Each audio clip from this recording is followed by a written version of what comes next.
Shalom. Kembali lagi dalam Renungan Harian Solo Injil, edisi 22 Agustus 2026. Firman Tuhan hari ini terambil dari Kitab Galatia pasal 5 ayat 1 sampai 5. Nas firman Tuhan berbunyi, "Kamu lepas dari Kristus jikalau kamu mengharapkan pembenaran melalui hukum Taurat. Kamu hidup di luar anugerah." Judul renungan hari ini, kemerdekaan sejati adalah anugerah.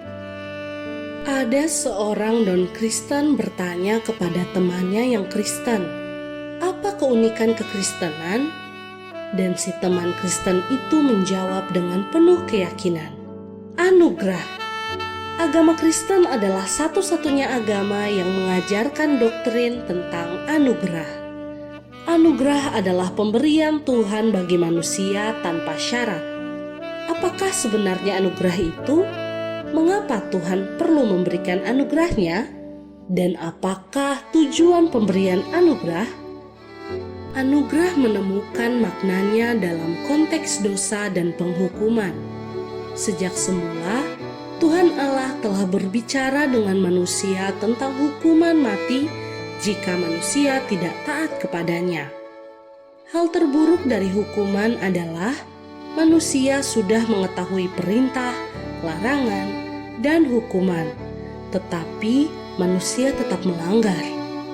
Manusia dengan sadar memilih hukuman mati, dengan sadar pula melawan dan memposisikan Tuhan sebagai hakim sesuai ketetapannya sendiri. Akan tetapi, Yesus Kristus, Anak Allah, berdiri di hadapan Allah yang murka dan meminta belas kasihan bagi manusia. Ia bukan berdiri untuk menentang keputusan Allah Bapa yang menghukum manusia.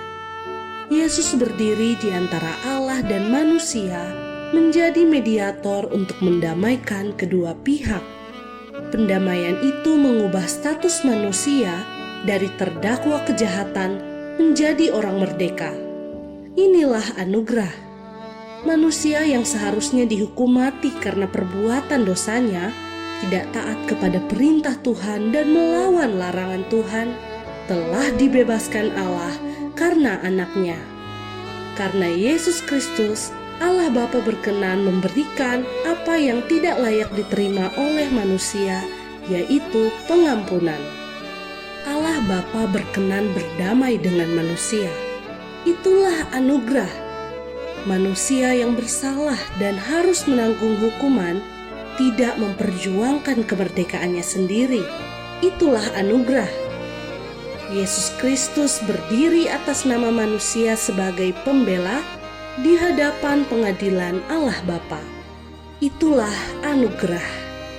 Iman Kristen mengajarkan arti kemerdekaan sesungguhnya bagi kita. Semangat nasionalisme kita berakar pada pengakuan iman bahwa kita hidup, kita menikmati kemerdekaan sebagai bangsa, kita dapat beribadah dengan relatif bebas hari ini di Indonesia semata-mata karena anugerah. Bersyukurlah kepada Tuhan Yesus karena anugerahnya. Mintalah hikmat Tuhan untuk mengisi kemerdekaan sebagai orang yang sudah menikmati anugerah. Amin. Demikianlah renungan firman Tuhan hari ini. Tuhan Yesus memberkati.